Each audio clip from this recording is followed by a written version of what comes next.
This is Ned Calmer reporting from Governor's Island, historic landmark in New York Harbor, headquarters of the 1st United States Army.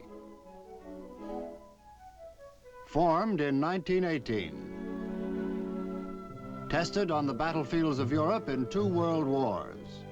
In a moment, the 1st Army story.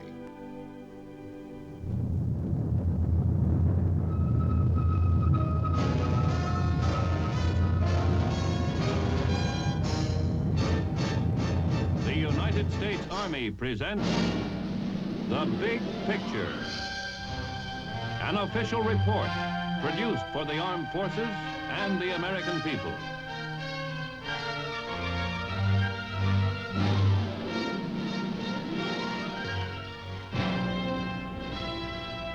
(1917). The American Expeditionary Force under General John J. Pershing poured ashore in France, expecting to fight as a separate army. But the Allies had suffered heavily during 3 years of fighting, and some American units were sent directly into the lines to strengthen French and British positions. Our doughboys tasted trench warfare for the first time, and their initiation was a rugged one.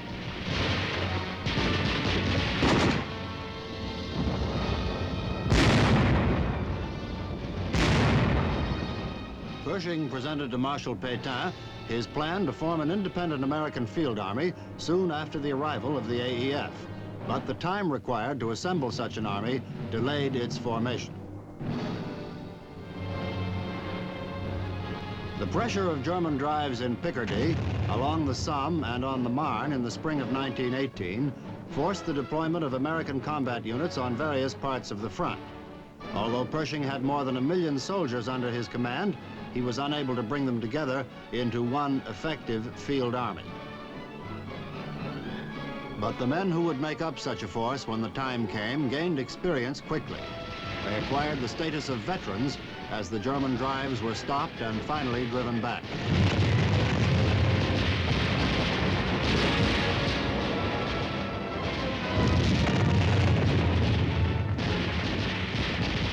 In late July 1918, General Pershing created the 1st United States Army under his command, and immediate steps were taken to concentrate American forces at one point on the line.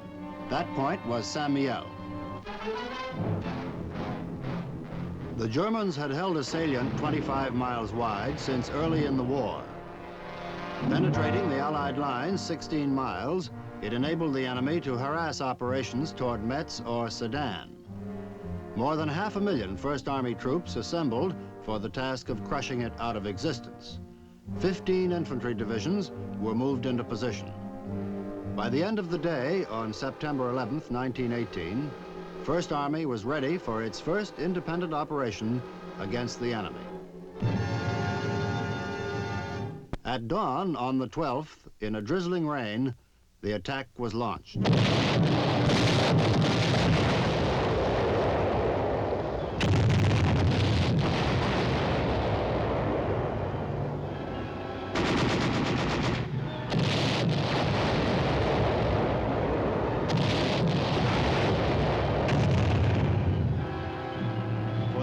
Saint-Mihiel was an unpleasant surprise. Within 4 days, the salient was obliterated and the Americans were deployed along a new line. General Pershing considered the victory a birthday gift to him on September 13th, and in a statement issued to the men, he said, "This striking victory probably has done more than any single operation of the war to encourage the tired Allies." A massive offensive had been planned by the Allies in which First Army would play a critical and decisive role, the Meuse-Argonne campaign west of Verdun. In one of the most spectacular troop movements of all time, Colonel George C. Marshall, then First Army's operations officer, planned and directed the transfer of 600,000 men with complete secrecy.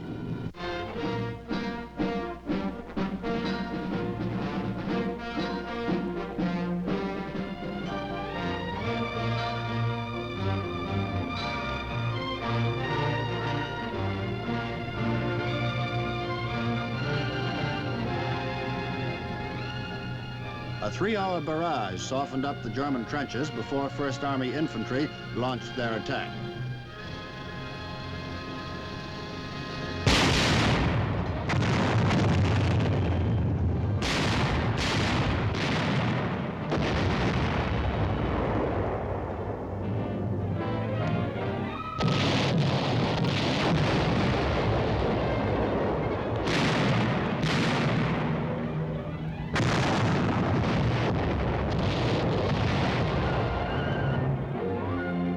In the middle of the offensive, Lieutenant General Hunter Liggett assumed command of First Army. The Meuse-Argonne campaign was not the quick victory of Saint-Mihiel, but it helped to smash the Hindenburg Line and speed the German surrender.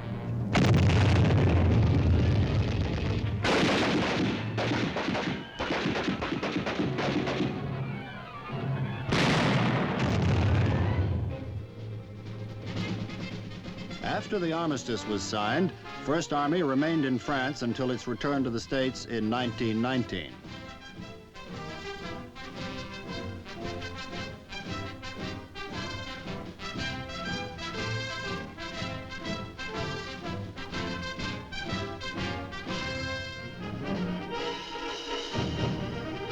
As the units came home, they were welcomed by a proud nation. First Army's 23 divisions had written a chapter of history unexcelled in accomplishment, unsurpassed in courage. Many men and many outfits had captured the imagination of the American people and won a place of honor in their hearts. Sgt Alvin York of the 82nd Division, Wild Bill Donovan's Fighting 69th, Major Charles Whittlesey's Lost Battalion, General Douglas MacArthur of the 42nd Division, and the famous Hat-in-the-Ring Flying Squadron of Captain Eddie Rickenbacker. All shared the glory which covered the First Army. At New York's famed Polo Grounds, the soldiers were entertained by the city at a giant picnic rally held in their honor.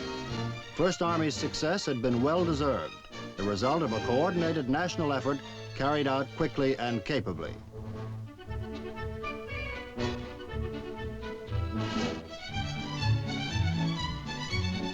The soldiers returned to the popular belief that the Great War had been the last.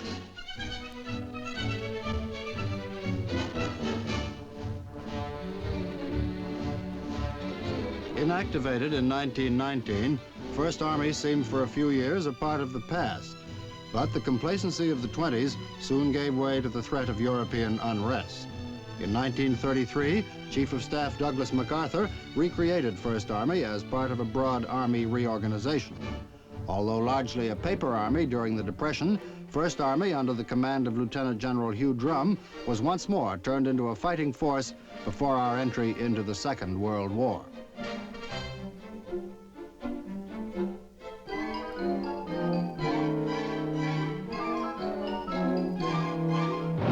Between 1940 and 1944, Germany dominated Western Europe.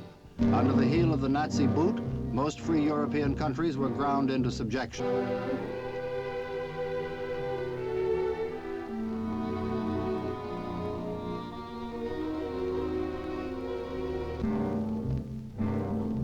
From the Balkans in the south to the rugged coast of Norway, Europe had become one mighty Nazi fortress. The swastika was the symbol of brutality and oppression, and Hitler the personification of evil. During the first 2 years of our participation in World War II, the First Army had been honed for the ultimate thrust, the assault on Fortress Europe. Moving to England in the fall of 1943, it retraced the first of many miles it had traveled 25 years earlier.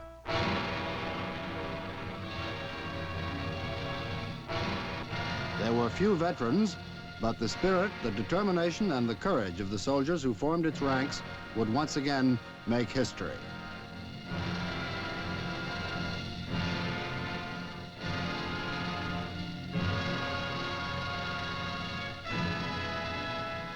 England meant work, endless, grueling hours of activity to bring the men to the peak of their performance.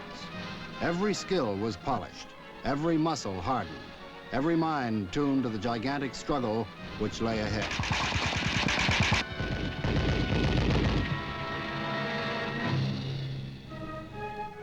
The Allied plan for the invasion called for a twin-pronged assault on the Normandy beaches by British Field Marshal Montgomery's Second Army and the United States First Army, led by General Omar Bradley. In the spring of 1944, the buildup in England was complete. In May, units began to move out and converge upon Channel embarkation ports.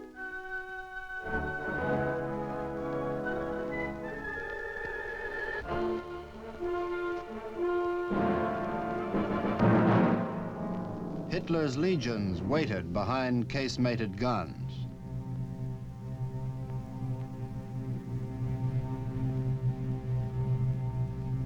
Mines, underwater obstacles, tank traps, and other devices cluttered the coast, designed to impede the momentum of attempted Allied landings. The German General Staff had stationed 60 divisions in France, but there was a major weakness in the Channel defense, in the much-touted Atlantic Wall. The Allied attack would concentrate on that weakness at 2 points on the Normandy coast, Omaha Beach and Utah Beach.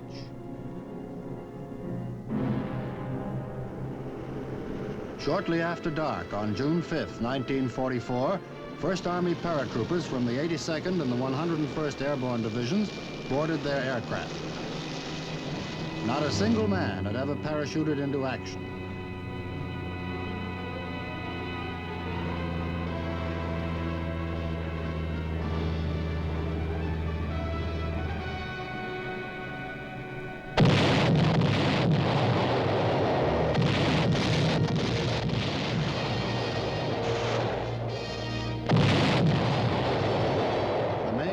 Got underway immediately after a devastating shore bombardment.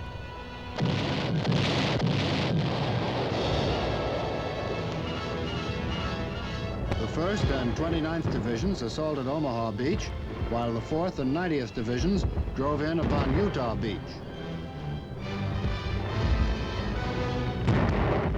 Offshore, General Bradley personally coordinated operations during those early critical hours.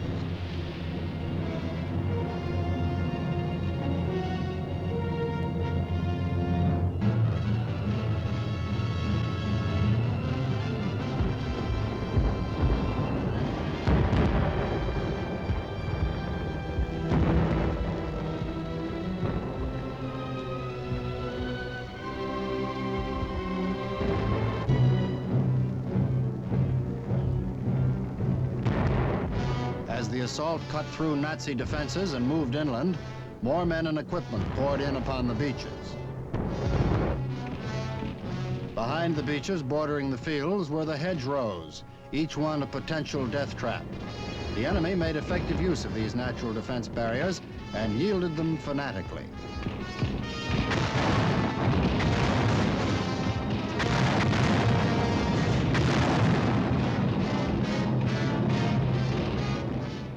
June 10th saw the beachheads joined, and on June 26th, the great port of Cherbourg fell to the First Army.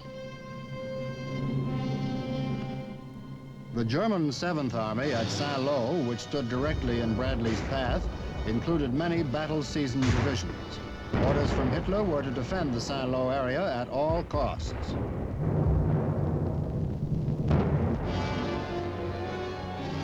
As First Army pressed close to the city, the enemy defenses tightened.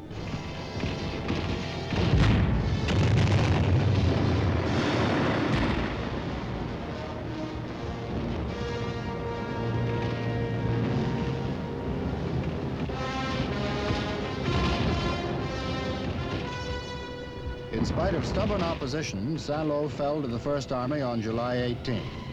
The Americans advanced slowly until the 25th. Then, after heavy Allied bombing, came the breakout west of Saint-Lô.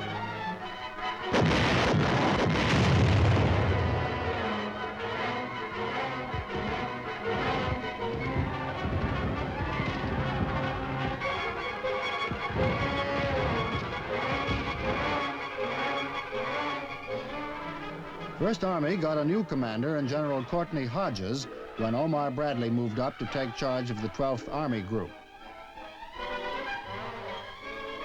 The Nazis were determined to split the Allied forces and roll them back to the sea. 5 crack panzer divisions were gathered for a powerful counteroffensive in the Mortain area. Their main drive was aimed at Avranches to cut off First Army's supply lines.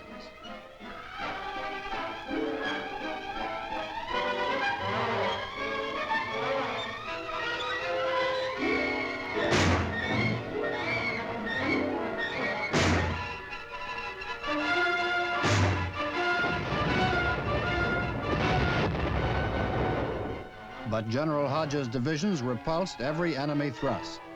The Nazi failure set the stage for one of the worst military disasters of the war, the Falaise Argenton pocket. Here, Hitler's supermen died or surrendered by the thousands. War correspondent Alan Moorhead had this to say: "The best of von Kluge's army came here en masse 48 hours ago, and now one turns sick to see what has happened to them. This was Germany's best in weapons and men, their strongest barrier before the Rhine. It has been brushed aside, shattered into bits."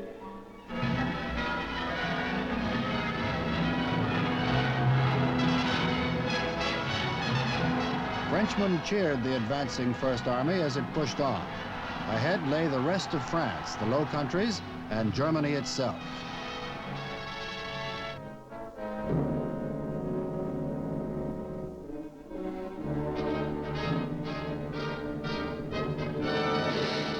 Before the end of August 1944, Paris had fallen to the First Army, and the liberators paraded for the populace.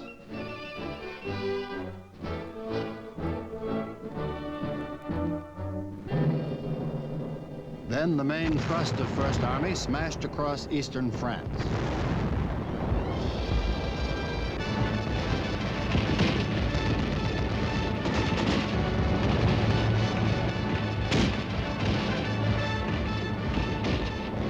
It entered Germany on September 11th, penetrated the Siegfried Line north of Aachen October 2nd, and captured that city on the 21st.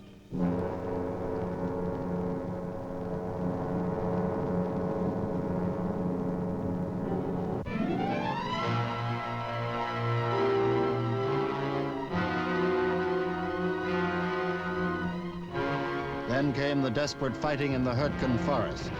One soldier observed that the forest would carry the scars of the fighting long after those of the army had healed.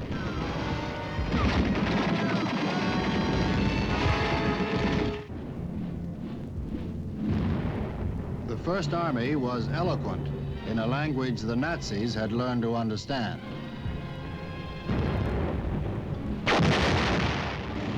In December 1944, the enemy probed a thin American defense line in the Ardennes forest of Belgium, south of First Army's Ruhr offensive.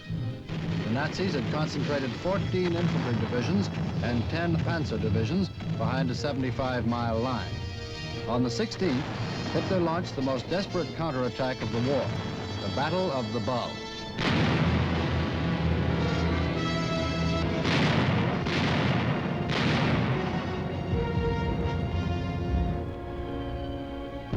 The Americans were taken by surprise as the Germans drove a wedge 60 miles deep through the snow-covered Belgian countryside. First Army divisions, together with Third Army units, struggled to slow the advance, and names such as Elsenborn Ridge, Saint-Vite, Malmedy, and Bastogne took on a new and lasting significance.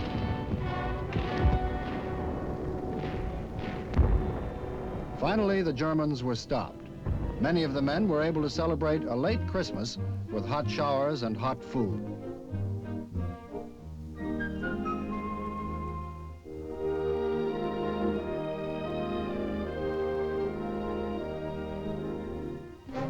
First Army drove across the Ruhr to the banks of the Rhine. At Remagen, where the Nazis failed to destroy the Ludendorff Bridge in time to stop them, soldiers from First Army's 9th Armored Division rushed across under fire and secured the bridge.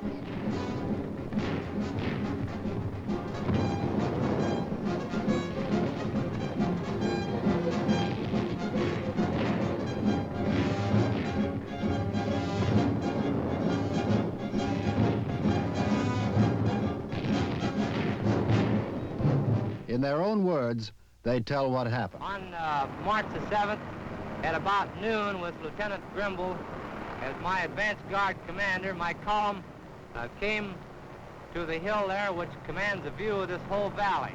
I formulated a plan to come into the town and reach the approach to the bridge.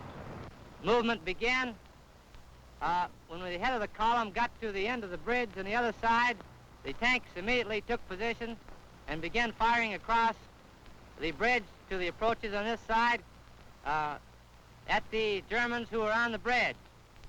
The infantry then started moving across. It was about 3:30 at that time. I received a message about that time that the bridge would be blown at 4 o'clock. In a few minutes, 2 detonations occurred on the bridge. Looking at the bridge, I could see that the infantry was still moving over, and that the bridge was still in one piece, and it would be available for foot troops to move over. And that's all there was to it. Now I'd like to have Lieutenant Grimble tell his story. We went right on down to the bridge.